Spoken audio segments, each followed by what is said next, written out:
Hello and welcome to another episode of Warming the Bench. This is episode 6. It is Daniela and Bev coming at you today. Bev, how are you today? Hot. Hot. Hot. Yes. She's Yes, melting. it is hot. Yeah. And like you, Dan, we don't have proper air conditioning in England. So it's a case Right. of get wads of A4 paper and just fan it in front of your face, really. Incredible. You know what? A good ice cream might help you, maybe like a popsicle or something. That might help. A pool, if anybody has a pool. I'm sure people are very popular these days with pools. I'll go around with one on my head. That would be great.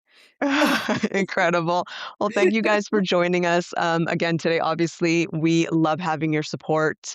We're going to start off with a little recap of some big games that occurred this weekend. So we're recording today on Sunday, the 24th of May.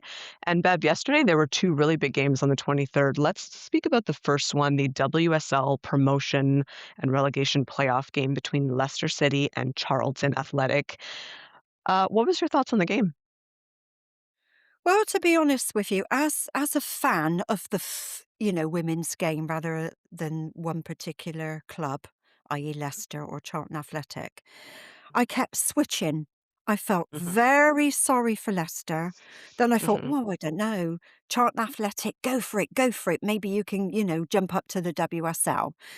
So I kept switching my support really. Mm, If interesting. if I'm honest with you, got to take into consideration that it was a very hot day yesterday, Yeah. and I imagine that feelings and emotions were very high, and that can be taxing if you've Mhm. got strong emotions. If I closed my eyes or if I were an alien, I wouldn't have known which team was in the WSL or one was in the Mm, WSL too. I yeah, couldn't put the fag paper between them. I thought it was very difficult. Um, yeah. However, as the game progressed and you got towards the last 20 minutes and there was no, score, Mhm. there was excitement. There was the excitement escalated, even though the game wasn't particularly good, if I'm honest with you. Um, and when we actually got to the penalty shootout, I thought the game makers for me was the goalies, and that was Whitehouse. She was absolutely fantastic. Oh my Absolutely gosh. She was yeah. fantastic. She kind of, she gave me, Hannah Hampton in the Euros final vibes, just saving penalties, like, "I'm here to do it, let's go," kind of thing. She was fantastic. Absolutely. Yeah, Yeah. definitely. She channeled that inner monster, as I call it, to get the job done. I agree with you, actually. I thought the game was a little slow. It wasn't a classic, Yeah. I'll just put it that way. Definitely not a classic. Yeah. But the teams, both of them, I think they were both defensively solid, Yes. and, very compact. I think Charlton stayed really compact and they defended really, really well. They didn't Yeah. offer too much moving forward, so I think that was probably why we got into extra time and penalties. Leicester Yeah. had those, like, bursts of possession, but Mm. they didn't really do anything with the possession. There was no creativity kind of in the central areas either, and I think that probably was the defining factor for both sides. Mm. Um, but yeah, I kind of agree with you. I wasn't really sure if you didn't tell me anything about the game. If I didn't know anything about the game, I probably would have thought that they were both in the WSL too. Mm. Um, but ultimately, it was decided on penalties, and Charlton edged it, and they did what they needed to do. So now they're coming up to the WSL. Leicester, unfortunately, relegated. And what do you think? Being a fan of the WSL and the WSL too, what do you think for Charlton they really need to do to have some sort of level of success in the WSL coming up this season? Well, I certainly think if we're talking about defensively, they were very good. I mean, that played out in the fact that we went all the way to penalties, but Mhm. they're gonna have to get attackers and Yeah. score goals. That's what they're gonna have to put right. I will say this as a shout out to Katie Bradley on Charlton Athletic. I thought she Mhm. was very good. She was good on Yes. set pieces. She's an attacker. Now, I've actually seen her in person when she was playing Bristol City. So Mm. and she was absolutely fabulous in crafting goals. So I think there is potential there, but they're gonna have to strengthen their attack, I would say. What about you? Yeah. I agree. I think, some maybe WSL ready players, it is a little bit of Mm, a step up.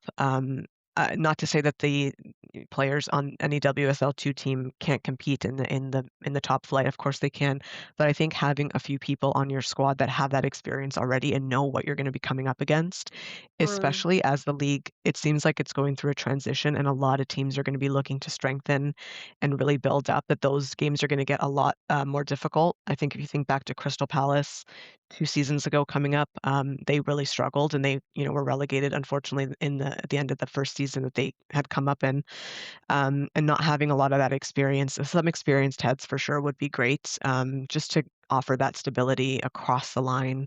But otherwise, definitely strengthen that attack and a little bit of that creativity in the midfield. I think would need to be, mm. um, but it would be beneficial for them for sure.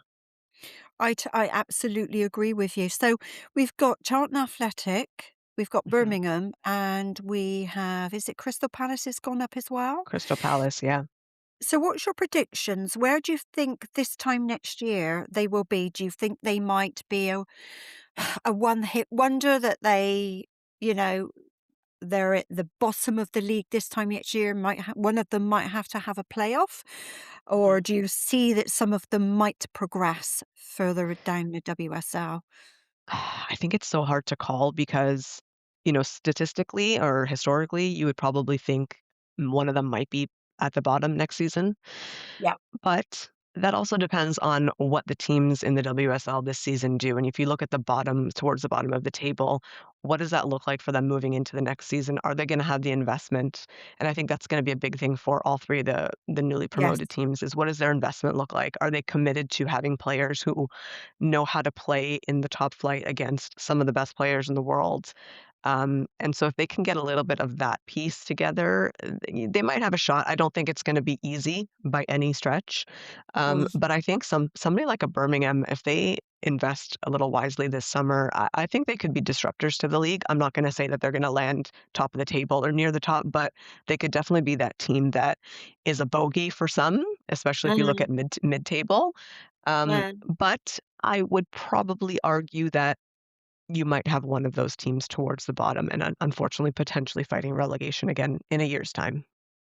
What about you? Yes, I agree with you. I would, out of them all, I would put my money on Birmingham, but you never know because it Mm, is that beautiful game and you just never know how it's going to land, do you? you But really I don't. would say perhaps Birmingham might be, for instance, snapping at the heels of Liverpool, maybe West Ham. Yeah. They could push those out of the way and go a little bit, maybe finish about 11th, 12th, which is pretty good if it's your Mhm. first year in the WSL, jumping Yeah. from the WSL too. Yeah. I agree.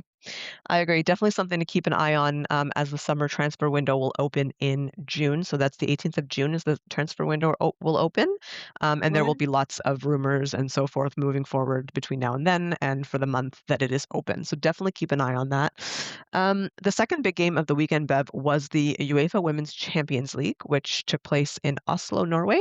I'm not going to try to mm. pronounce the stadium's name because I am not Norwegian. So we're going to leave that one aside. It was in Oslo. That's all we need to know. You were able to watch the game, I know that. How did you Yeah. feel the game went? Well, it was a game of two halves, wasn't it? To Mhm, be honest with you, I mean, I thought Leon came out firing, to be mm, honest, in the first half. But I wonder if the first goal disallowed, the goal that mhm. was disallowed, just had an impact on their mentality, because Yeah, after that, it just went downhill from there, didn't it? And then Barcelona really didn't make much of an impact in the first half. Few bits here and there, but they mhm. came out, Bon Mati came on, and the game completely changed around. Yeah, I agree. Definitely a cliche to say that it's a tale of two halves, but it's true. Leon were really good in the first half. They did what I thought they were gonna do. They were really aggressive, but they were selectively aggressive. So they knew when to press really high, when to be a little bit more defensively solid. They really disrupted Barcelona getting into that flow that they're used to getting into very quickly in games, Yeah. which is important. The longer you can keep them from doing that, the better your chances are. But I think the second Mm. half they Barcelona came out a lot more directly. There was a joke running on Twitter that they were playing Emma Hayes hoofball, which was really true, and it made me laugh because Emma had when things everything nothing was working. Emma just let's hoof the ball to Sam Kerr and hope she can jump on the back of it, and that's kind of what was happening with Barcelona. And at first, it wasn't working, and I just thought to myself, "What on earth are you doing?" And oh my goodness, Emma Hayes's influence is vast. And then it did start to work finally with that opening goal from Eva Paior. But certainly, yeah, it was definitely a tale of two halves. I think Barcelona just came out a lot better in the second half, and they really just were more clinical in the moments that they needed to, and they were Mm. ruthless in those moments and put them to the sword. And 4-0, Barcelona are Champions League winners again. Well, I think it took one of them taking a risk, get on with the game. Now you either want to win this and Hmm. be the European champions or you don't. That's what it comes Exactly. down to at its basics, doesn't it? And It does. Barcelona, they went for it. Hmm. So Absolutely. they got the Agree. job done. Congrats. Yeah, Yeah, congratulations to congratulations. Barcelona, and they will be Oh, champions can for I another year, and let's see what happens in a year from now. We might be talking about a new champion. we may do. Can I We just might do. raise about I think it was the Spanish team, maybe specifically Bonmati. They Yes. weren't very happy about the capacity of the stadium in Oslo. It was 28,000, wasn't it? Yeah. And they weren't very happy with that, saying they should have set the bar higher, which I agree with to a certain extent. Mhm. However, I thought the aim of the championship is to showcase it around different stadiums in Europe. So I agree. basically, it's raising the awareness and the visibility of the game, isn't it? What are your thoughts on that?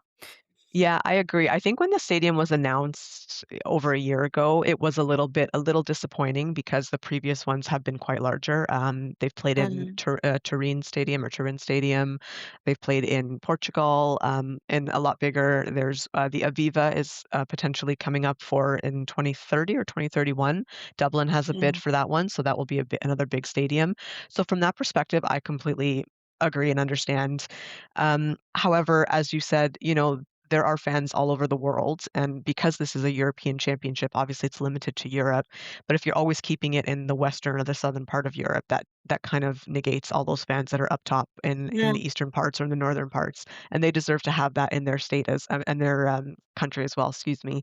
So I get it, but I think it was a great opportunity for Norway, and it seems that the fans had a great time. The city was really excited to host. You had Maren Mjelde coming out with the Champions League trophy. She's a great ambassador for Norway's game in general. So I just think from that perspective, it opened a lot of eyes, and it just seemed everyone really enjoyed the day. right. And there was a great vibe around the stadium. The Norway fans, I think from the Euros, we could tell that they really brought some really big energy to games. So that was pretty cool to Yeah. see as well. Yeah, and we're talking about Norway. In terms Mm, of the women's game, actually, they've been quite pioneers that we just don't mhm. hear about Norway. It Yeah. it seems more centered on the USA. Yes. Yes. Yeah, as Agree. opposed Agree to completely. Norway. Yeah, Yeah. as But opposed to Norway, Norway. Yeah, the 90s into the 2000s, they were fantastic. yeah. One day on one of these pods, Bev, remind me to explain my Norway theory to you because it's quite interesting. Norway's Okay. quite an interesting uh, footballing nation these days, and I have some thoughts on that, but that's for a discussion for another day for sure. But yeah, it'll be interesting to see where the other venues are. I think they have it locked up. I think for next year, as I said, can't remember where it is, but there's definitely a bid in for Dublin, Ireland. So Irish fans, definitely look out for that one. That'll be Mm. fun for you guys out there. But yeah, that was the Champions League. And I think, speaking of fans, that's going to lead us right into our conversation today and our discussion. Bev, we mentioned last week it is going to be all about the fans. Mm. We Hmm. certainly did. Okay Yeah, then. Well, as you know, I'm the stats and the facts, she is. She's our stats, stats facts, lady. and definition person. I like to drill into definitions because from a definition, it kind of gives you like a working model, if you know what I mean. Yep. So, okay then, I'm going to answer your Hmm. question Hmm. with a question. Okay. Right. Talking about defining fans. in your opinion, based on your wealth of experience, can you categorize the various different fans, the fan base that yeah. How do you Ooh. perceive that? Oh, okay, based on absolutely nothing other than my own perspective here, because I don't know, I'm not gonna be very educated on Mm, this topic. Um, I think the fans can be categorized in a couple of different ways. So I think you have casual fans, people who just enjoy a sport. Well, if it's on at a bar somewhere and they're with friends, they'll tune in and be like, "Oh, yeah, it's cool, very nice. I watched the game over the weekend. Fun, good times." Not yeah. overly invested, but if it came up in conversation, they could say, "Yeah, I watched that game last weekend. It was great. So and so won." Maybe not too much invested in it. They didn't really have a horse in the race, didn't really care who wins or whatever it might be. And then I think Mm, you have more of the medium level fans, maybe people who tune in at big tournaments and are invested in that regard, and maybe keep an eye on their domestic leagues and so forth. But again, do not have a complete. I have to be there all the time. I have to watch every game. I think that's the super fan, and that super fan is probably the third category for me. And that would be someone who it's ingrained in them. It's something that they've maybe grown up with, or maybe that they've become a massive fan of, and they are involved in a lot of things. They go to a lot of games. They pay attention if they're maybe away from their where their club is or where their sporting event is. They watch everything on TV. They're invested in what's going on. They're invested in the decisions that are made, the players that are coming in, all that kind of stuff. So for me, there's three categories, but I know that there's definitely more. well, I thought you'd done very, very well actually, Dan, to be honest with Yay! you. Yay! So from the report that I read, there is no the fan, if you like. There's no Mhm. one fan. Right. It's there are your football fanatics. So your Mm. football fanatics, and you've already picked up on that, is football in its entirety with a strong emotional engagement. So their clubs, their countries, they'll be strongly invested in them. If there was £500 a ticket, they'll be gone. They'll be there, Yeah. because they're just strongly invested. So those fans make up 11% of the Oh, wow. demographics of that. Wow. Yeah. Club loyalist, so an Mhm. emphasis on club. They follow their club to the bitter end. Now, we've already talked about this in our very first podcast, the timeline, Mhm. and it club and identity. Yes. So, yeah, very, very much tied up, rolled up with their identity and club. So Mhm. maybe living a specific area of London, you're affiliated to either Arsenal or Chelsea, and there's a long history. Maybe your family has supported Chelsea or Arsenal, and Mhm. therefore it continues in the family line. And maybe you have your parties and lots of events that are kind of built around that, and your identity is built around that too. That's Mhm. 14%. Yep. Then you have your icon imitators, and that's the youngest segment with moderate to strong interest. Now that manifests as they follow big games and they follow the world's biggest and best. Or Okay. they might be followers of iconic players such as Mateus, Mm. Bonmati, Mhm. Russo, Chloe Kelly, those sort of things. Mhm. They again, I suppose they build their identity around these kind of players, and that's 11%. The FOMO, what do you think that stands for? FOMO, FOMO. Oh. Oh, that's I know the urban term for that is fear of missing out. So maybe it's a fan who maybe not might not be entirely interested, but they don't wanna miss out on all the hype that's going on, so they kind of tune in and try to get engaged. That's absolutely spot on. It's all about following their friends Mhm. and following their friends. It's social currency, something to talk Mm. about down the pub. And Yeah. that's the biggest one there. That's 27% of the fanship. Hmm. Interesting.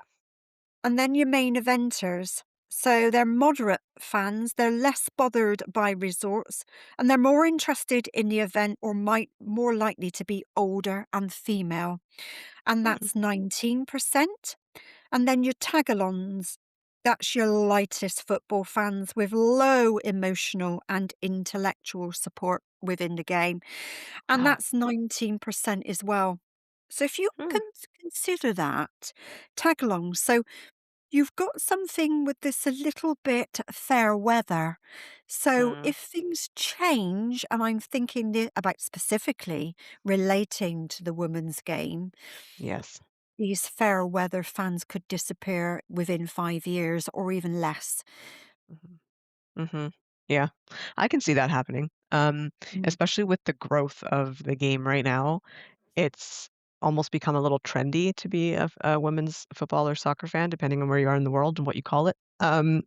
Eh, but there's also a fear that trends die, right? It happens Yes, with clothing, with design, all the above, and it can kind of fit a little bit into that category. So sometimes when it's all the hype and all the talk right now, but what happens when that kind of balances and levels out? Are those fans still there? So that makes sense that we would consider them almost like fair weather, potentially in or out, depending on the times. absolutely. And some of it is quite often linked to how well a team or a country Mm, does in a mhm, tournament. So I I mhm, I I've very often mentioned about the Lionesses and what does that look like once Serena yeah, leaves? mhm, And if they lose a game, if they lose a tournament, at some point, the Lionesses are gonna lose the crown, aren't they, in Europe? mhm. That's the cycle of football. It is. And also when you look at transitioning teams, right? When a lot of players start to retire and you're moving into a different era of players coming through, what does that look like? Do some of those, uh, you know, ones icon followers that follow big names, are they the ones that step away as well because, oh, my favorite player is no longer around? So a lot of things can probably contribute to that for sure. Absolutely, absolutely. I wanna keep this a balance, I'm sure you do too, in terms like in any topic, there's Mhm. positives and negatives, Of and I course. wanna draw, the listeners' attention to the WSL Football Awards, and I'm Mm, gonna drill into specific fans, and then we'll widen that out into what that looks like. Okay, maybe drawing on our own experiences, anecdotal experience, and lived sure. experience as fans as well. So, in the WSL Football Awards, there were 8 nominees. I'm not going to tell you about every single one of them, but I'll just go through and then I've picked out specific ones. So for Liverpool FC was Kath Hurley. For Tottenham was Sean Wallace. Crystal Palace was Claire Jane Pope. Chelsea, I'm going to ask you about him, Basil. Basil, yes. Basil, is Portsmouth it? Mhm, is Ian Chiverton. mhm. Arsenal, Bethany Hall. I don't know if you've heard of her, I have given not. No, I haven't no. actually. No, I haven't. Brighton was Jo Davis, and she won the award, and Mhm, Birmingham City was Claire Barrett. Okay, mhm, so that was your 8 nominees, and as I said, it was, Jo Davis that won, and I'll tell you why Jo won, and it's absolutely fantastic, really. I mean, Jo was a player in the 1990s when she was a, wow, teenager. mhm, And then she took up management. So, and then she's been involved in putting together bridges between past and the future. So, what the game looked like in the past, as to what it looks like, or going forward, what will it look like going forward, and trying to bridge between the two. mhm, Uh, She's a season ticket holder. She's a catalyst for the visibility of the women's game. So she really, really is interested in diversity, people with disabilities, maybe autism, LBGT, LGBTQ plus mhm, community. And she's all about building a sense of belonging and right, also advocacy for the way in which fans travel to the game and mm, improving travel to the game because it is a big barrier to the women's game. yes. Yeah. Yeah, Uh, certainly. could you tell me about Basil? I can tell you a little bit about Basil. Yeah, Basil? Okay, so for anyone who's watched Chelsea games or even England games, because he's at every England game as well, the Lionesses, you can always hear Basil. That's the one thing that I will tell you. If you are listening in, if you're watching, whatever it might be, you will always hear Basil. He's probably one of the loudest people. He is just, um, Basil is like joy wrapped into one person. So if you think of what joy means, you can see it on the face of Basil, the way fans interact with him. He's just such an advocate of the game and such a supporter of the game. That man has been up and down England, all over the world, to watch. I think he went to Australia for the Women's World Cup. Don't quote me on that, but I think he might have been there. He was definitely in Switzerland for the Euros for the Lionesses, and he's at Chelsea away games for Champions League, so he's gone into Europe to watch them. And he's all over. He's a massive Chelsea fan, and he's just, as I said, joy personified. I think he embodies everything that is great about the women's game in terms of he's a man, so that's a massive Yeah. plus. He brings in Yeah. a different perspective, and I think he also just enjoys the purity of the game. It's pretty obvious that that's what he loves about it, and, he's an older gentleman as well.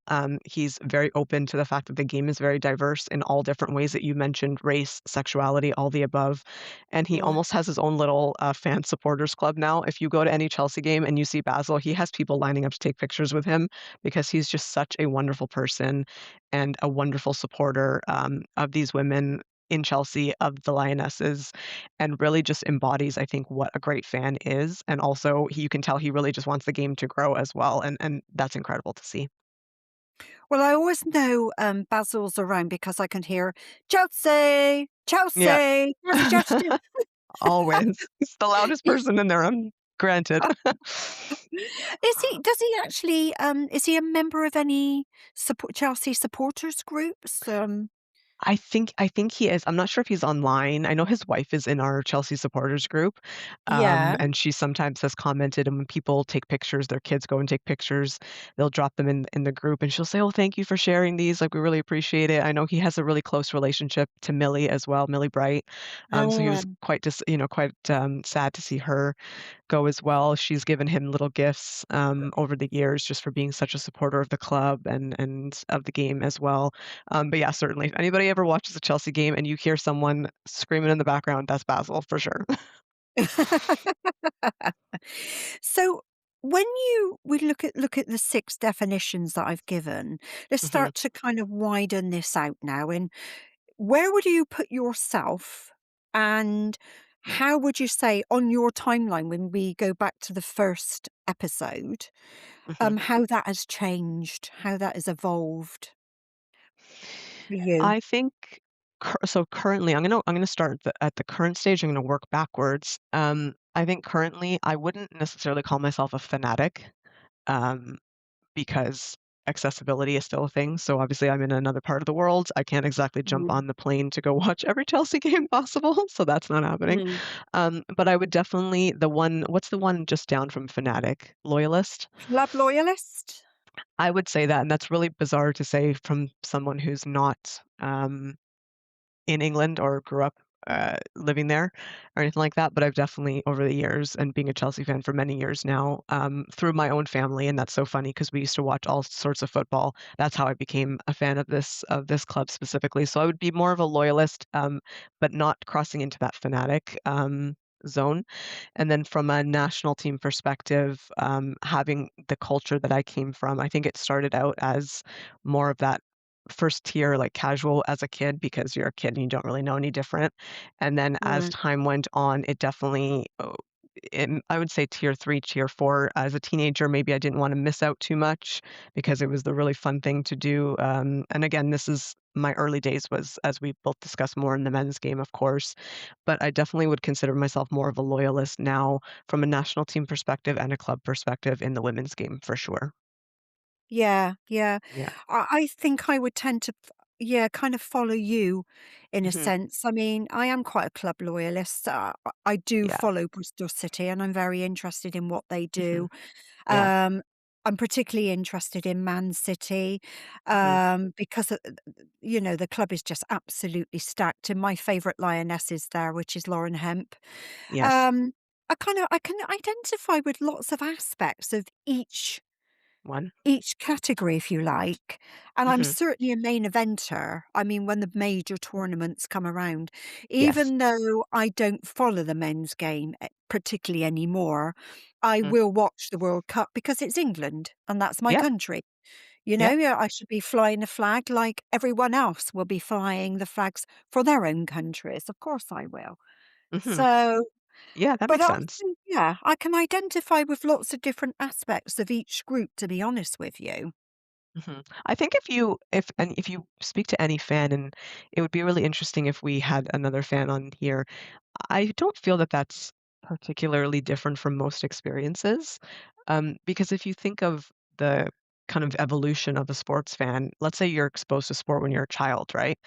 Mm. You know about it from being a kid. Maybe you're kicking a ball and you remember your parent or somebody, whoever raised you, watching something on TV from when you were a small child, and maybe you have a little bit of a piqued interest.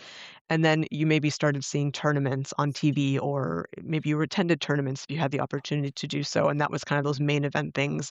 And then as you get older, when your interests get a little bit more defined, you become a little bit more ingrained in particularly a sport. And in this case, we're speaking about football, but it can be applied to probably anything and what that looks like on that side of it. And then you're oh, okay, well, what club do I follow? Or is maybe my family's been a follower of Bristol City for your entire life, so that's just kind of always been a part of your life.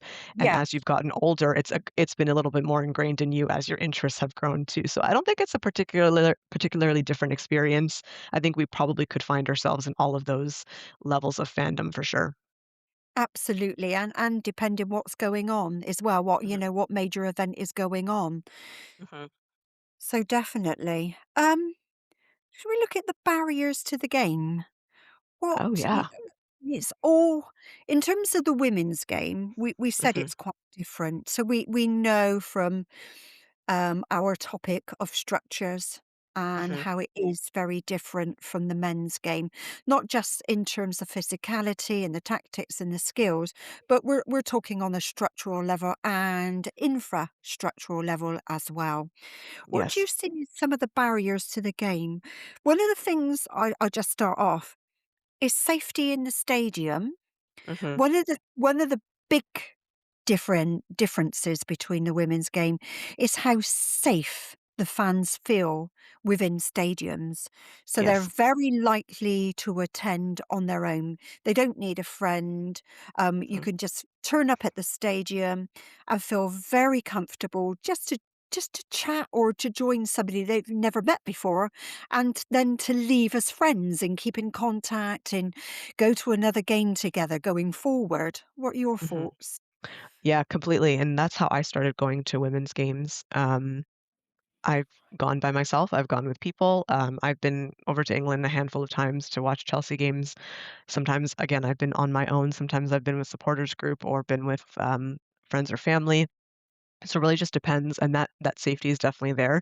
And I will say for myself, I don't it for me personally, I'm not, adverse to going by myself even to any sort of men's sporting event, so I'm okay with that, but I also understand where that safety comes from because there have been a lot of issues in terms of women specifically feeling safe, in Mm, stadiums, or, men if they're maybe of, the gay community and so forth, maybe not feeling completely at home in men's stadiums because of certain behaviors or certain chants or whatever it might be. So that safety is a massive part of it, and I think that's why when certain things have happened in recent days or recent years of that safety being challenged, there's been a lot of pushback against it because we know that it is such a safe space for so many people.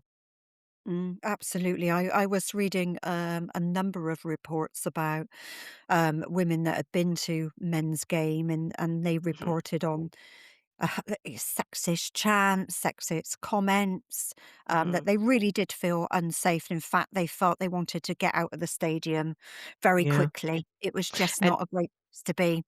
And I know I've heard some individuals unfortunately have had issues even on trains. You know, when you're Yes. on the train, going to maybe one stadium, it's probably a lot of fans, because public transport is the best way to get around, and certain Mm, issues that maybe some women have run into with supporters, sometimes maybe a little inebriated, which is contributing to a lot of these situations, sometimes as mm. well. Absolutely. One of the biggest barriers that I came across when I was doing my research is public transport and Mhm. the scheduling of the women's games. So throughout the Yeah. WSL this season, the games Mhm. have been scheduled for 12 o'clock. which has Yes. been absolutely pathetic. And Mhm. on a Sunday, most of the games have been run, and it's just interfered with public transport not always been available because of maintenance works. Yes. Yeah.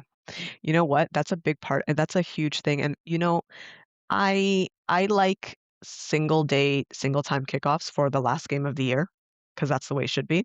Every game Mm, kicks off at the same time, especially when there's results and things, permutations happening. That makes sense. Just like today, mm, for example, in the men's game, the Premier League, every game kicked off at the same time today because there's results that are gonna matter for one regard or another. That I'm not adverse mm. to.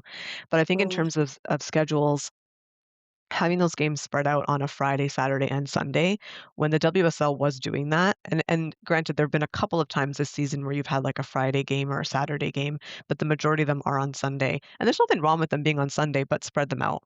Noon, 3 o'clock, 5 o'clock, yeah. kickoff, like, those sort of things, right, if you're gonna do that. Mm, Saturday, I know that there's a blackout period, in the UK, Saturday afternoon or something, so mm, that's a problem, and I know there's been chat of maybe changing that for the women's game, which will be really cool if they pull it off. But even on a Saturday or Friday night kickoff, some people love Friday night under the lights football, mm. and just to spread them out so you have options as well, right? You might have somebody who wants to go to maybe 1 or 2 games over the weekend, and they can't because they're all kicking off at the same time. Mm. I totally agree with you.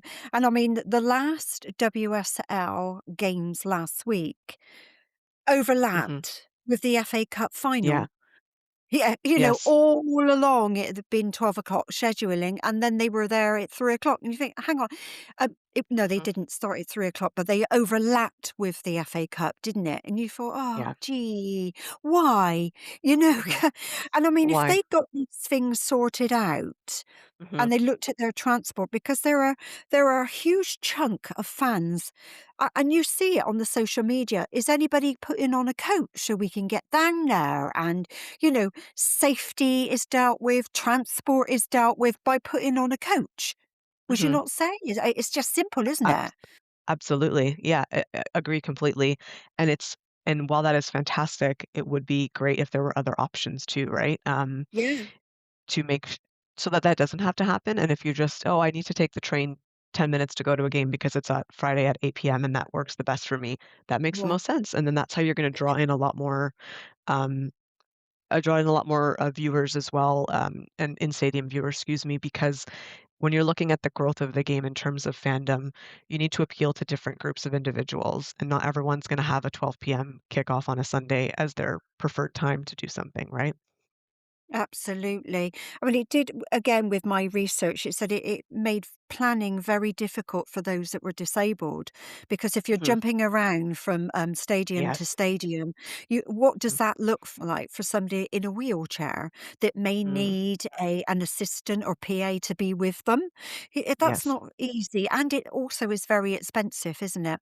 But Mhm. again, looking at the demographics, a lot of people that fans that attend the women's game are families, and the Yes. stadiums are not built for families. It's Mhm. built for men. That's always been the historical position. That's always been the way it's been. It's traditionally built for men in terms Yeah. of size, how much room you might have around you. And somebody was saying, well, why get the transport right and then communicate with families. Send them a text to say, right, okay, we've got a train that's running not on schedule. Have conversations with families so that they are able to do a plan A and a plan B in order to get to the stadiums without too much kind of just too much challenge for a family because it's very hard when you've got small children and they Mhm. want to go to a game and they For sure. need access to changing facilities, nappy changing facilities, being able to get rid of the diapers, etc. There's lots of things that need to be changed.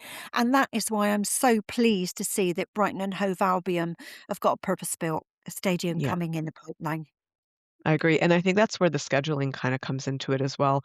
When you're talking Mm, about preferred times, right? Maybe a Sunday at 12 is a preferred time for a family because kids are usually up really early, right? So you don't have to worry about rushing somewhere to get there on time, or maybe like a Saturday afternoon makes most sense versus perhaps somebody my age, for example, might prefer a Friday evening kickoff because that's the best suited for my Mm, schedule as well, right? But when they're all on the same day, it makes it difficult for everybody to make sense of mm, what's the best for their own lives, and that could mm. limit how many fans are attending games as well. Absolutely. I mean, if they got it right, there's a huge amount of revenue there. You Hmm. know what I mean? That they Hmm. could bring into transport and investing into transport because people would be using that as an option, and Yep. also into the women's game. And then if you've got more attending, then up in Mhm. goes increases in the sponsorship, All that. etc. Yeah, and can I just say something? Over here in this part of the world, our transport is around. It's not the most efficient, and it's definitely not the most accessible in a lot of places as well. So when you're Mm, speaking about reaching fans, in more rural areas, that accessibility becomes even greater because there's multiple things that you need to do in order to get to where stadiums are, or in order to get mm, to wherever it is that this game is taking place. And that's a massive barrier too. So when we're looking at fan bases and how you draw fans in, so many things need to be taken into consideration. And on the family chat, Bev, this is something that's a little bit controversial in terms of the fan conversation. So a lot of WSL clubs, a lot of just clubs in general, I would say, in any league, to be quite honest, they do cater a lot of their promotion and a lot of their kind of growth targets around families, which makes sense that it makes up a lot of the fan base. However, there are a lot of maybe like younger professionals, that sort of group or age range that you're are definitely missing out on being target audience. I think there's a huge demographic in the kind of 25, I would say, to 35 age group without children or without mm, families, that is a mm. massive, kind of range to target that are not getting that because there's a little bit more emphasis on this as a completely family-friendly environment, and maybe not everyone is paying attention to that because it's like, "Oh, well, it's a family-friendly environment. That's not really somewhere I wanna go or necessarily what I wanna Yes. do," which is totally up to you. Like, I'm not saying it's right or Yeah. wrong on either side, but I think there's definitely missing the mark on capturing those fans because it's Mm. becoming a little too much, "Oh, this is all family, family, family," which is great, but you're also kind of Mm. missing the mark on the other side of it as well. Well, I mean, you can draw us both in there, can't you? I mean, I'm a mature woman, and I don't have a family, Mhm, and you're in your 30 well, you're 35, and you don't have a family, and so exactly. we don't match those demographics, do we? Correct. Yeah, we come out of the family thing, so Mhm, and, I'm going to say this because I know I've had conversations with people about this, but not every person wants to be around a family where the children are crying or they're hot or they're bothered. sure, They sure, don't want to be around it. And that is a choice. of course. You have a choice to have children and you have choices not to. Mhm. For sure. Absolutely agree completely. And I think that's one of those debates that happens in the game, and there's no right or wrong. It's all Mm, based on perspective and kind of what you deem to be a match day experience that you want to have, for example. Obviously, they can't cater to everyone, and there's always going to be someone who's like, oh, I don't want this or whatever. But I think that mm, definitely areas of that there could be areas of fan bases that they're missing out on, that is interesting to capture for sure. yeah, absolutely, yes. Again, it's another difference between the men and the women's game. And if Mhm. they really drill down into targeting and marketing, they can Mhm. pull in so many more fans. There's a potential for for more fans to attend the game, isn't there? And For bring in the sure. money. And bring in Yeah. the money and sponsorship, Exactly. which is what they're Revenues, looking for. yeah, Yeah. revenue, sponsorships. There's so much marketing and stuff that can go on, and obviously you need creative people who know how to do all that stuff to run it, but there's Mm, certainly areas that can be better, targeted in order to bring in those audiences or those fans that you wanna bring in, most definitely. mm, mm. Most definitely, as you say. Mhm. Um, Moving on to where do we draw the line? I'm a fan or fan entitlement? Would you like to Mm, kick us off on that one? And maybe some yeah. examples?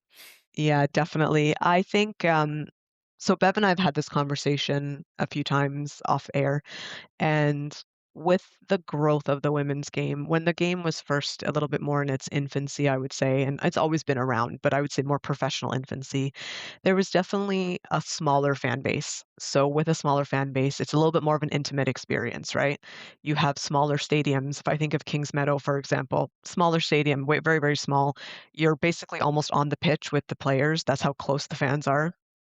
And there was a lot of that personability, you stand outside, you watch the players show up for the game, they would stay afterwards for, an hour or so and sign things and so forth, and, don't get me wrong, the majority of players, a lot of them still do that. There's definitely, a lot who continue to value the fans, and I don't think it's not valuing them if you don't do this by any means, but there's still a lot of that personability, but as the game has grown, that becomes a little less. Players have a little bit more distance from fans for a variety of reasons, safety being one of them, I think.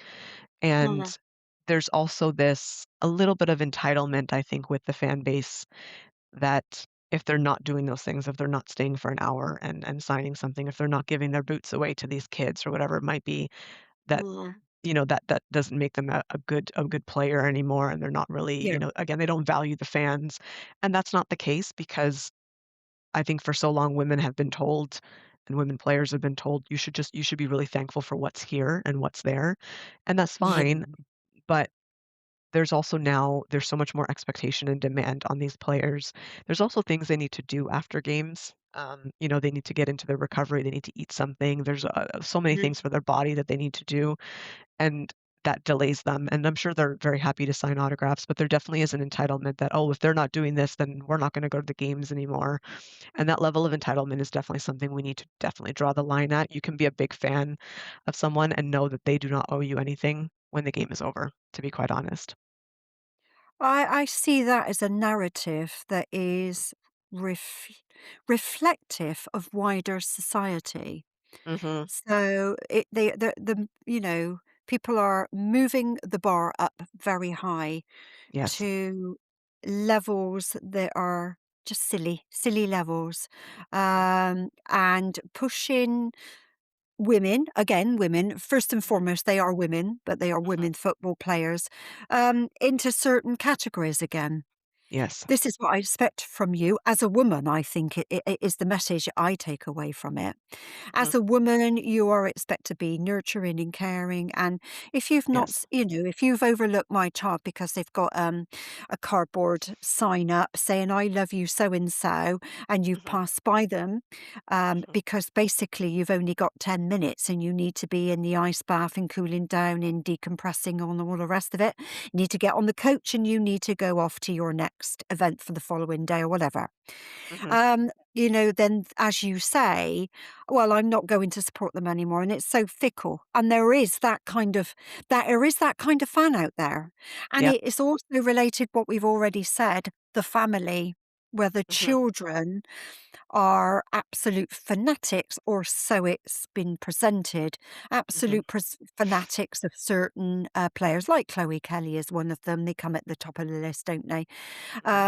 And if they don't do their bidding, then that's I won't support you anymore. Mhm. Yeah, I agree. I agree completely, and I've seen it a lot actually, and I'm not sure how much you watched of the Women's Asian Cup this year. This is actually something that flows into this, and Yeah. so the Asian Cup was hosted by, the AFC Confederation, of course, in Mm, combination with FIFA, and they had a policy, once you were done with the game, you couldn't just hang around in the stadium. It was for safety reasons, they need to clean things up because they're hosting tournament, right? So there's certain things you need to do. And the amount of shit, excuse my language, the Matildas mm, got because it was being hosted in Australia. "Why aren't you guys staying back to sign autographs? Why aren't you doing this?" And the amount of times the players had to say, "Listen, it's not even our decision. We're being told we need to leave," and that just was not acceptable as an answer. Really kinda speaks to that entitlement, honestly. I couldn't yeah. believe my eyes when I was reading some comments, saying, "Oh, it's really rude that you're not doing this," and it's not that they didn't even want to, it's just that they literally couldn't, and that not being accepted as an answer really pissed me off, I have to say, just to see it in plain sight like that. Mm. Yeah, and as you're talking, I'm thinking of Millie Bright. I know Mhm. that she's been plagued with injuries in the last 18 months to 2 years, but, Yes. and the impact on her, personal life, and Mhm. I know that she cited along the way that, she's gone out of her way to sign T-shirts and all sorts of things for the players, and she's done it, and then a fan has made a comment as she's walking away, and it's been really negative. Well, Yeah. they're not machines. They're Mhm. not machines, They're and, not. these players do an awful lot above and beyond, like, for charities, for period poverty, for young girls, like, and raising the profile of sport for young girls, including football, obviously. They do an Yes. awful lot, and it's unfair, and I think we Exactly. just go back to that societal narrative. Mhm. I agree, and I also just think, they're human at the end of the day. So imagine, you have a shit day at work, and that's sometimes what Mm, happens, right? You lose a game or you lose a really, I think of the most example I can think of right now is Chelsea losing the FA Cup semifinal against Man City, right? So you've had a yeah, crap game, and mm, then you go out and, the game is done or whatever, and you have a whole horde of people wanting your attention and so forth. Sometimes you just wanna leave, get on the bus or wherever it is you need to be going, and just go home and clear your mind of that day, and, like, that's mm, okay too.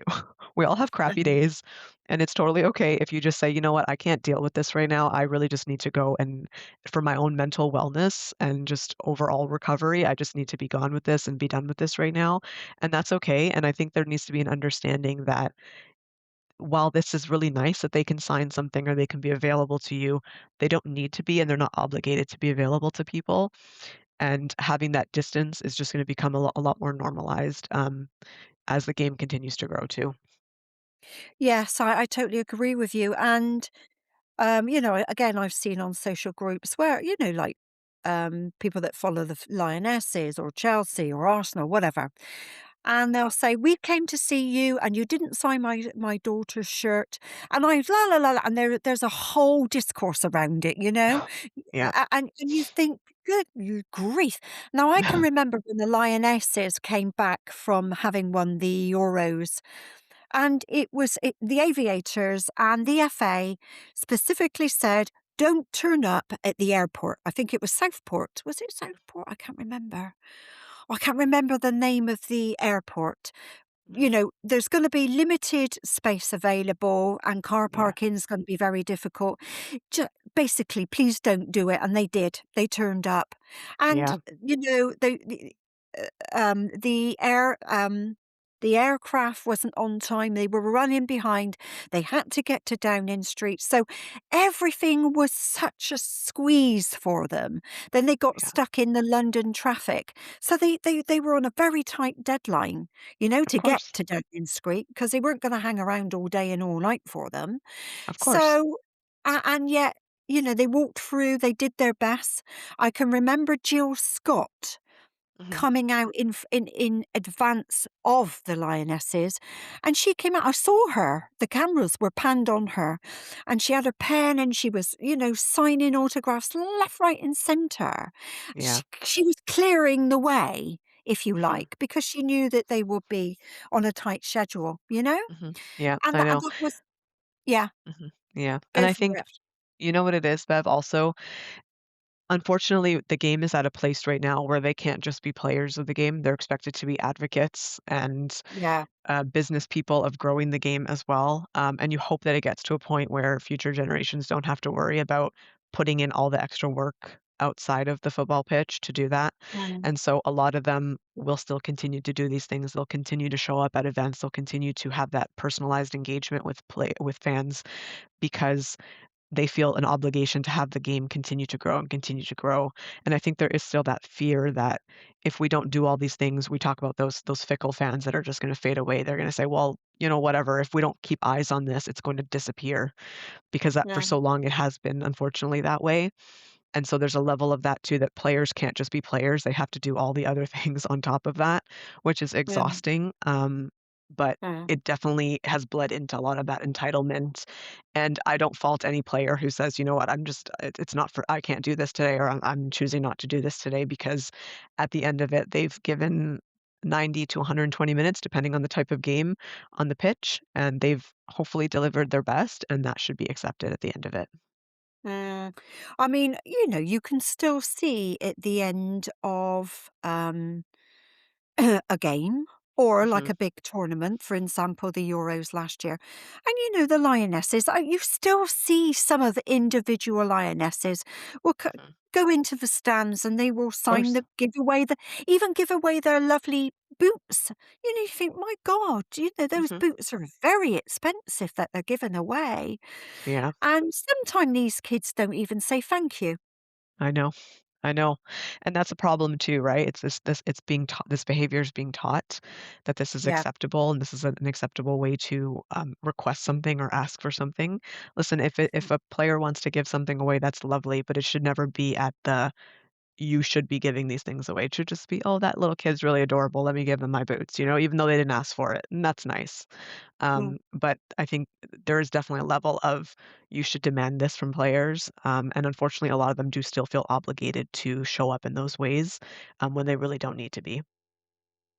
So, in essence, are they fans? Are they fans? Yes and no. I think they Yeah. are fans, but I think that they are from a different time of fandom where it was maybe acceptable to do that while the game was again more in its infancy versus Mm, now because there was that again that very personal nature versus now we are treating players a little bit differently. And granted, there's some negatives to the way that we are treating players in terms of being an asset, but they're being treated as this kind of almost put on this massive pedestal of this is how you need to act, this is how you need to be because we put mm. you here. And I think there's a little bit of Mm, that too. Oh, you wouldn't be doing mm. this if we weren't here every week. Yes, And yes, don't get me yes. wrong. Of course, there's a reason the Lionesses are so popular. There's a reason the Matildas are so popular. Of course, fans contributed to that, but there has to be a line drawn where you say, "Okay, we helped them get here. Of course you did. That doesn't mean you're entitled to every aspect of them, when they've already given you so much." Mm. The word that's coming into my head or the phrase is be grateful. Mhm. Mm. Yeah, be Yes. grateful. Yeah. This is the space that we've given you, and this is what Yeah. we expect in return. And Yeah, that's yeah, and that's what women get told, and especially women in sports and women's football is, you should be really grateful for what's here right now. And don't get me yes. wrong, there's a gratitude amount. Of course, if you talk to any player, they can look back 10 years ago and they say, "Oh, we didn't have half of this." And of course, there's a Mm, level of gratitude there. But this mm. idea that you need to be grateful for every single thing because otherwise it can be taken away from you, that's the mindset that needs to change. Yes, I almost feel that some you can't call them fans really, Mhm. almost amongst the bullies. Yeah, Really, aren't they? yeah, it could be. Yeah, I will take the carpet I will whip the carpet from underneath your feet sort of Mhm. thing, isn't it? For sure, definitely. Um, Mm, Bev, and we've spoken a little bit about the more negative side of it, but we also want to iterate how incredible the women's football community definitely is. I yeah, think when we talk about a sense of belonging, there's a lot of people who've come over to be fans of the game who have felt very displaced in their own lives for whatever reason. Maybe it's familial mm, reasons, maybe it's their sexual orientation, maybe it's their race. Maybe they're living in a country that they're unfamiliar with, so they're immigrants, whatever it might be. And those are things that are definitely reflected in the kind of fabric of the women's football fans. I think if you mm. look around, you will see people from pretty much everywhere, men, women, children, young, old, different age groups, different types of people, very professional, maybe more blue collar workers, whatever it might be. And I think that is really unique. And that is something that speaks to how incredible the fan base really is. The vast majority of the fan base, for sure. Oh gosh, absolutely.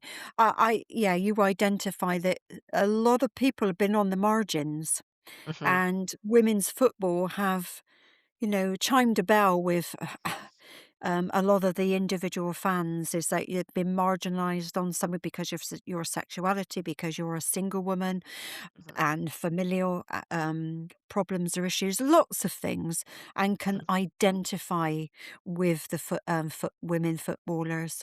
And Hmm. speaking for them, I said that right from the beginning. Yeah. They spoke for me, and there are not many people that I will allow that. Yeah, I don't give away my power, but for for them, sure. yes. Definitely. Yes, And they you know do what sleep. my favorite representation is at the game? When I see, maybe an older woman of a certain age, and then I see a small child at a game, especially when they're sitting near each other. So sometimes, maybe a woman who's a grandmother might have a grandchild with her, or just random fans, they don't even know each other, but you can see Mm. the difference in ages. Obviously, if, Yes. someone is, 60 or 70 years old and a very small child, because there's almost this incredible underlying thing that that older woman is probably sitting in the crowd saying, "I never thought I would see this." Yes, And that small child is now in an era where they will never know any different, which is an incredible kind of absolutely. yeah. Absolutely, and for some of them, they will always know, for example, England, the Lionesses, Exactly. they will Yeah. always know them as winners. Mhm. Yes, But completely. just to link up to what you've said, and maybe to round this off because we're on the hour mark, is Mhm, that I don't know the actual presenter's name. She's a Sky presenter, but she's a woman of colour, and mhm, they were covering, the bus stop parade. mhm. And she said she was absolutely crying her eyes out. She could hardly get her and on Anton, is it Anton to Louis? He said, "Well, I'll take over." He said, "You have your little cry while I kind of gather the thoughts together."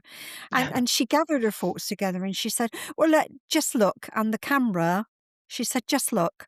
You've got grandparents together with their grandchildren. You've got Mhm, mums and dads. You've got women together as a group, coming out for the day and enjoying the event.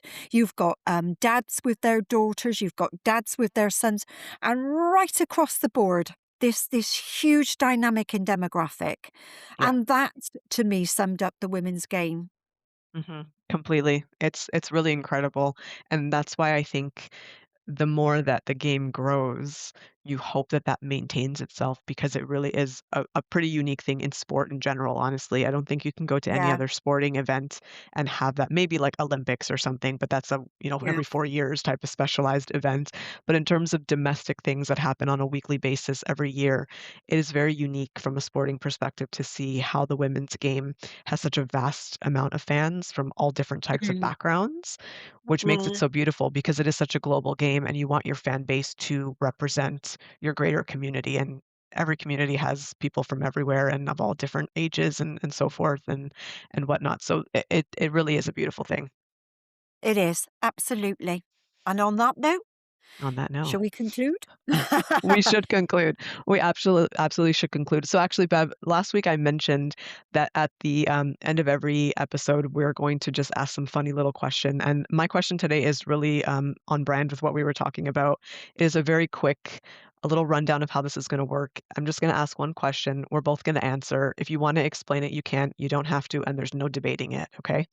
So the question I have: what do you think is the best game time?